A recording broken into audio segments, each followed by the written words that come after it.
Squeezie est le premier youtubeur français, si on retire David Guetta, car c'est un artiste musical et il est depuis quand même pas mal de temps. C'est en 2019 que le Boog a pris la place de Cyprien, il a laissé bien derrière depuis, avec actuellement ses 18,6 millions d'abonnés contre 14,5 millions pour l'ancien numéro 1. Mais un nouveau challenger arrive, Thibaut InShape, et il arrive comme un vrai boulet de canon. Il a dépassé les 10 millions d'abonnés le 29 juillet 2023 après 10 ans sur la plateforme. Et là, 6 mois plus tard, il est arrivé à 14 millions. En seulement une demi-année, il a pris 40% d'abonnés supplémentaires. Et donc devra atteindre les 20 millions avant la fin de l'année. Mais en vrai, je pense que ça va arriver bien plus vite que ça et que dans moins de 4 mois, il dépasse le numéro 1 actuel. Et c'est une très mauvaise chose. Mais pourquoi? Est-ce que c'est une vidéo drama que je suis en train de faire? Eh bah pas du tout, car en réalité, il y a une analyse assez poussée à faire de tout ça et qui ne donne pas un résultat optimiste pour la suite du monde du web. En tout cas, sur celui que je pense vous apprécier si vous êtes là à regarder cette vidéo. Salut, c'est Léo de la chaîne Techmaker et aujourd'hui, parlons futur des réseaux sociaux et culture web. C'est finalement assez lié à la technologie et l'exemple que nous sommes en train de vivre en ce moment même est assez fort pour démontrer une façon de penser globale et qui risque de mondialiser tous les créateurs qui vont devoir parler à des communautés de plein de langues différentes. Ça va en faire des cours de langue à apprendre. Et quoi de mieux pour ça que Babbel qui sponsorise cette vidéo pour apprendre efficacement. On se rend pas forcément compte, mais on a beaucoup de contenu sur le web qui nous est fermé, surtout en anglais ou encore en espagnol. Avec Babbel, c'est 14 langues qui peuvent s'ouvrir à vous grâce à des cours variés et flexibles. Vous pouvez travailler avec de l'audio de façon plus ludique avec des mini-jeux ou bien même tout en apprenant des infos culturelles. Babbel s'adaptera à votre niveau pour ainsi vous proposer les leçons qui combleront vos lacunes avec des cours mis à jour régulièrement par de vrais experts linguistiques et de vrais locuteurs natifs. Avec le lien en description, bénéficiez jusqu'à 60% de réduction sur l'abonnement à vie. Car oui, Babbel est disponible avec plusieurs formules dont une qui durera toute votre existence, ce qui fera plaisir à ceux qui sont réfractaires à payer un logiciel chaque mois et je sais que c'est le cas de certains d'entre vous. Car une fois acquis, ce sont des centaines de leçons qui s'ouvrent à vous ad vitam aeternam. Bref, l'anglais vous sera toujours utile dans votre vie future et dans le passé, ça l'était déjà pas mal. En effet, à la base, YouTube c'était surtout anglais à sa sortie en 2005 et n'est arrivé qu'en 2007 en France avec un vrai boom commençant dans les années 2010 avec pas mal de créateurs qui tournaient soit autour de la comédie, soit autour du gaming. Le Velcro, la Whitey Fam, Diablo X9, 10 minutes à perdre, on a chacun nos petits souvenirs de cette époque en tant que vieux de la vieille. À l'époque, on avait des vidéos en 160 parties de gameplay sur YouTube car il était impossible de mettre en ligne des vidéos de plus de 10 minutes et qui sont passées à 15 minutes comme des grands princes en 2010. Youhou! Bon, cette demande de temps supplémentaire, aujourd'hui elle paraîtrait assez saugrenue au vu du contenu qui fait le plus parler de lui ces derniers temps, le contenu court voire très court avec des vidéos de moins de 10 secondes et qui sont là à nous défiler sous le doigt les unes après les autres dans un doom scrolling extrêmement efficace. Pour vous faire une définition rapide de ce terme qui a un effet que vous subissez chaque jour, c'est ce fameux effet de défilement infini sur les réseaux sociaux avec toujours une envie de faire défiler aussi vos émotions. Vous allez trouver un truc rigolo, vous allez trouver un truc mignon, vous allez vous énerver sur un truc, vous allez trouver un truc gênant et ça sans aucune fin. Et évidemment, ce qui a popularisé ça, c'est TikTok avec le confinement 2020 qui a pris une place de fou furieux sur les réseaux sociaux en seulement une paire d'années. Ce qui reste un exploit titanesque quand on sait qu'il a fallu plus d'une décennie aux autres pour arriver là où ils en sont. Ce qui leur a d'ailleurs fait peur et qui ont donc reproduit ce schéma des vidéos ultra courtes avec un algo super efficace pour vous faire scroller à l'infini, notamment avec les Reels côté Instagram et les Shorts côté YouTube. Et alors je ne savais pas, mais pour cette vidéo j'ai découvert que Snapchat a aussi les siens avec Spotlight. Et si vous trouvez le contenu de TikTok débile, n'allez jamais voir celui de Snap, parce que franchement c'est un délire à quel point le contenu est encore pire. Après si ça se trouve c'est juste encore un effet de doom scrolling qui m'a été infligé et qui a marché car je me demandais si on pouvait tomber encore plus bas. Après Facebook Watch est aussi pas mal en termes de contenu spécial dira-t-on. Et bon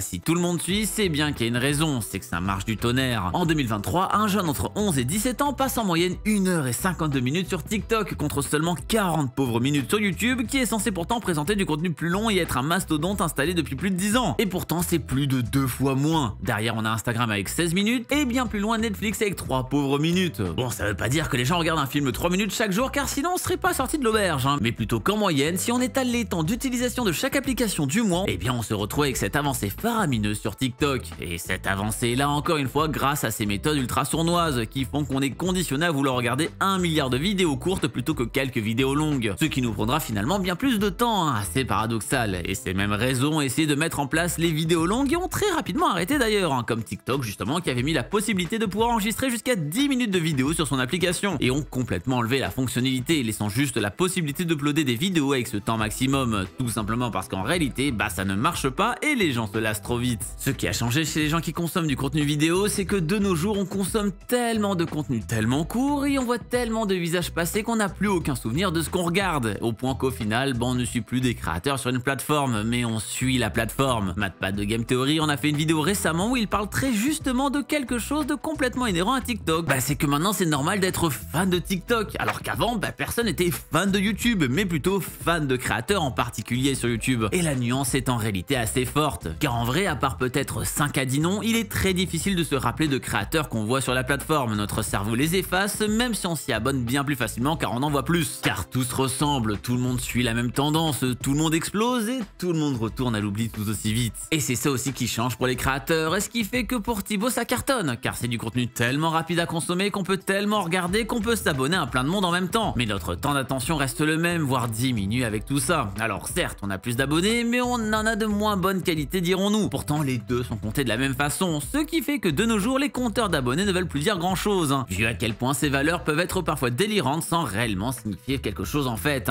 Tout le monde a plein d'abonnés en même temps et finalement chaque créateur devient complètement remplaçable. Comme j'ai dit, tous les contenus ont la même tête et suivent les mêmes tendances, au point qu'on parle même plus de plagiat ou d'inspiration. Aujourd'hui, tout le monde s'en fiche que les contenus ont exactement la même tête, alors qu'il y a une paire d'années, on faisait un drama de fou furieux quand même. Rappelons-nous de l'histoire Mad Podcast. Et tout ça, en réalité, ça arrange énormément les plateformes, parce qu'elles seront vachement moins tenues responsables de ce qui s'y passe. Tellement il y a de monde, tellement il y a de tollé, tellement il y a de haut et tellement il y a de bas. Vous vous rappelez quand YouTube n'avait plus de publicité sur sa plateforme à cause de PewDiePie ou encore de Logan Paul, car ils étaient tenus responsables de leur bad buzz auprès des annonceurs? C'est quelque chose de complètement impensable sur un TikTok, même si une Charli D'Amelio ou un Kaby Lame fait un bad buzz, parce que ce n'est plus les créateurs qui portent la plateforme, mais la plateforme qui porte les créateurs. On a complètement perdu ce rapport de force. Et c'est pas pour rien qu'il n'y a plus de YouTube Rewind, car oui, en réalité, c'est pas les bad buzz qu'il a pu avoir qui l'a fait disparaître, et c'est pas pour rien qu'on n'ait jamais rien vu de similaire sur les autres réseaux qui ont pourtant aussi des créateurs qui y passent leur vie. Avec cette multitude de contenus, tout le monde passe à autre chose ultra vite et plus rien n'a absolument d'importance. C'est aussi pour ça, à mon avis, que Thibaut n'a plus rien à carrer de faire des vidéos qui feront polémique chez certains, car de toute façon, tout sera oublié dans 2 jours. Donc franchement, autant prendre la visibilité que ça donne, vu qu'il n'y a pas de mauvaise retombée ni pour lui, ni pour la plateforme, et que les gens passeront au prochain truc qui les énerve ou qui les re-heureux en quelques scrolls. Plus rien n'a aucune importance, merci le doom scrolling. Ça donne donc un contrôle bien plus fort aux plateformes, tout en donnant un bien moindre aux créateurs, empêchant beaucoup leur expansion. Les success stories qu'on a vu chez des créateurs sous YouTube sont impossibles pour des TikTokers par exemple, et finalement on n'a jamais vu des gens sortir des autres réseaux tout en gérant des grosses boîtes de prod, comme ça a été pourtant le cas avec beaucoup de pionniers du YouTube français. Et avec tout ça, clairement le fait que YouTube garde cette possibilité d'être aussi libre pour les créateurs, c'est une réelle bénédiction pour beaucoup d'entre nous, que ce soit en tant que créateur pour la liberté de création ou de spectateur en tant que contenu différent disponible. On n'est pas là à voir le même contenu altéré encore et encore. Je trouve les gens vraiment super durs quand même avec YouTube, car en vrai si on compare avec tous les autres, c'est infiniment plus fair pour ceux qui créent dessus. On a un contact plus proche et sincère avec les gens, car on peut faire de longs commentaires et on peut toujours donner un avis négatif avec ça, même si c'est plus visible pour les gens, ils le sont toujours pour les créateurs. Les gens qui sont sur la plateforme ont le contrôle de ce qu'ils regardent, contrairement à tout le reste où on est là à attendre la gueule ouverte le contenu qui nous sera déversé dans le bec, ou encore on a une possibilité de critiquer la plateforme beaucoup plus facilement. Genre vous pensez sincèrement qu'une vidéo TikTok m'ennuie comme l'a fait le JDG aurait été propulsée dans les tendances de la plateforme chinoise? Bien sûr que YouTube a plein de défauts, et j'en ai donné à plusieurs reprises. Typiquement, je vous avais parlé du fait qu'on sent en tant que non-anglophone souvent infantilisé car on est moins important à leurs yeux, même si bon, ça c'est le cas de beaucoup de sociétés américaines, mais même avec tout ça, ça reste un des seuls survivants de l'internet d'avant, et qui donne une marge de manœuvre à ses créateurs et une vraie possibilité de parler à sa communauté, chose que ne permet pas de faire les autres réseaux. Faites une seule vidéo qui ne rentre pas dans les codes de TikTok, elle finira dans les néants d'algorithmes, et absolument personne ne prendra le temps d'aller la voir sur votre profil, car c'est le seul moyen vu qu'il n'y a pas de page de recommandation. Le seul autre réseau qui pourrait être encore considéré comme un ovni, c'est Twitch, et bon, comment dire, je trouve la pente sacrément glissante sur la plateforme, sans mauvais jeu de mots. En effet, je vois plus aucune différence entre ce site et un site de camgirl, et bon, parfois il y a du gameplay, mais c'est devenu assez rare. Mais ça montre bien le problème de ces contenus web classiques vieillissants, c'est que ça marche de moins en moins bien et ça ne génère rien. S'il s'ouvre à ce point-là, toujours sans aucun jeu de mots, c'est pour essayer de trouver des billets ailleurs, et Twitch en est à virer un tiers de son effectif en ce début d'année 2024, soit 500 personnes. Et en mars 2023, rappelez-vous, c'était 400 personnes déjà virées, à force, va plus y avoir grand monde là-dedans. Donc je pense qu'il y a des mesures désespérées pour essayer de sauver le navire, comme le fait de permettre le multistream sur les plateformes horizontales. Le but c'est pas de rendre les streamers libres, mais c'est plutôt de leur faire dire que l'expérience de stream sera plus sympa à regarder sur le site de Twitch, et donc d'essayer de faire de la redirection. Faut pas croire que Twitch est candide quand même. YouTube n'en est pas arrivé à ce stade de proposer des trucs salaces, même si on n'est pas trop sûr qu'on voit certains shorts qui tapent des vues de fou furieux, mais de son côté c'était plus simple de transitionner du coup vers du contenu court, donc justement ces formats verticaux. Mais même si la transition sert à rendre la plateforme plus clairement il y aura des dégâts collatéraux, et les vidéos longues vont en pâtir. Je vais vous donner un exemple très concret,